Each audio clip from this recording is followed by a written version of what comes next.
Welcome back to the Joseph Prosperity Strategy, the overlooked ingredient of greatness. Let's be honest, in our world today, everyone wants to be successful. We chase education, hustle, exposure, and even spirituality. But one ingredient, the most critical one for sustainability, is often missing: wisdom. We live in an age of information, where knowledge is abundant but wisdom is scarce. We know how to build companies, but not always how to build character. We know how to scale wealth, but not always how to sustain peace. And that's why the story of Solomon still shakes the corridors of leadership thousands of years later. Because Solomon teaches us that success built on wisdom endures, but success built on ego eventually explodes. The architecture of lasting impact. The words of wisdom personified in Proverbs 8:18 state, "With me are riches and honor, enduring wealth and righteousness." True prosperity is not random. It's the predictable byproduct of wisdom. The principle is this: wisdom is the architecture of lasting impact. In the kingdom, wisdom is not intelligence. It's divine strategy applied to human situations. Knowledge gives you data, understanding gives you context, but wisdom gives you direction. It is wisdom that turns inspiration into infrastructure, revelation into results, and purpose into an empire that lasts beyond one generation. The foundation of this lasting wisdom begins with a pivotal moment of choice. The night that changed everything. The story begins with a young man standing at the edge of destiny. His warrior father, King David, has died. The throne of Israel sits empty, and all eyes turn to Solomon. He's young, inexperienced, overwhelmed. And in the quiet of the night, God appears to him in a dream and asks, "Ask for whatever you want me to give you." Pause right there. What would you ask for in that ultimate moment? Solomon asked for none of the obvious things. He said, "Give your servant a discerning heart to govern your people and to distinguish between right and wrong." That was the ultimate turning point. Because wisdom always starts with humility, the admission that you don't know enough yet to handle the power you've been given. The anatomy of Solomon's strategic request. Let's break down the genius of this request through the lens of leadership. 1. Self-awareness. Solomon recognized his limitation. He didn't pretend to be experienced. Great leaders start by acknowledging what they don't know, which gives them the capacity to learn.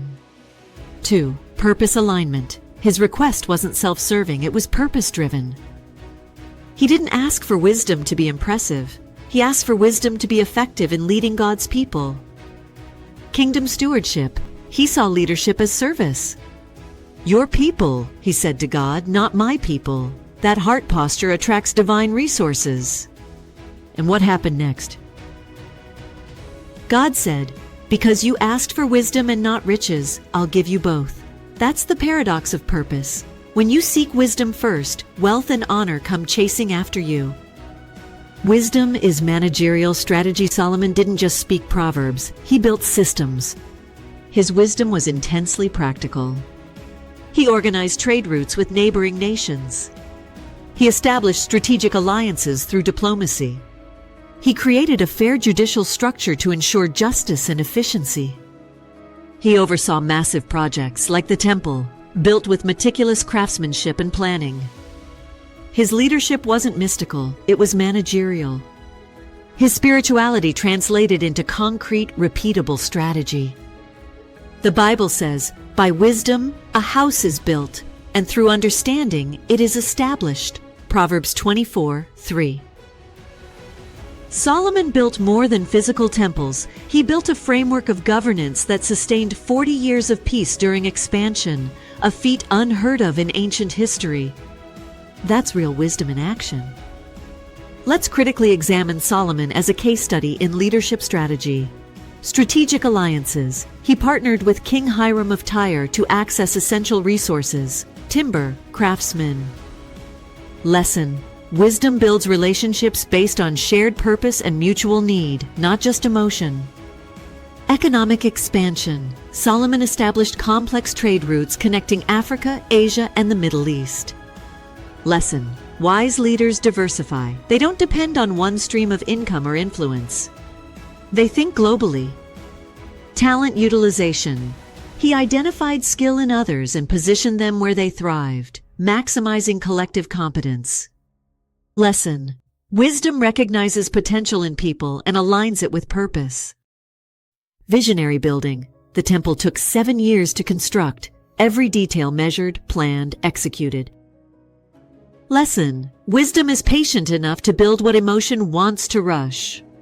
Wisdom versus arrogance, there is a critical distinction. Intelligence knows how to make things work. Wisdom knows if it should be done at all. Solomon wasn't just smart, he was discerning. But here's the sobering truth for every modern leader.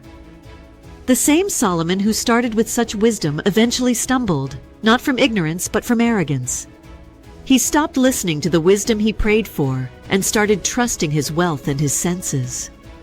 He built an alliance system based on marriage instead of strategy, collecting hundreds of foreign wives. He began relying on human ambition instead of divine direction. The lesson is painful. Wisdom must be maintained through humility. When pride enters, wisdom exits. That's why Proverbs 4:7 says, "Wisdom is the principal thing. Therefore get wisdom, and with all thy getting, get understanding." Wisdom is not a one-time gift. It's a daily discipline. Solomon's empire was the most prosperous in Israel's history. But when he drifted from wisdom, that same empire fractured instantly under his son. Wisdom built it. Pride broke it. That's the leadership law. Whatever wisdom builds, only wisdom can sustain. Final challenge. Today, perform a wisdom audit. Ask yourself, am I building from wisdom or from impulse? Pray this, Lord, make me wise. Not just in knowledge, but in understanding. Give me the discernment to make decisions that outlive me. Let my leadership be guided by divine wisdom that builds, not breaks. Because in the end, wisdom isn't just what you know, it's how you build. If you are ready to build a legacy that lasts, subscribe now. See you in the next video.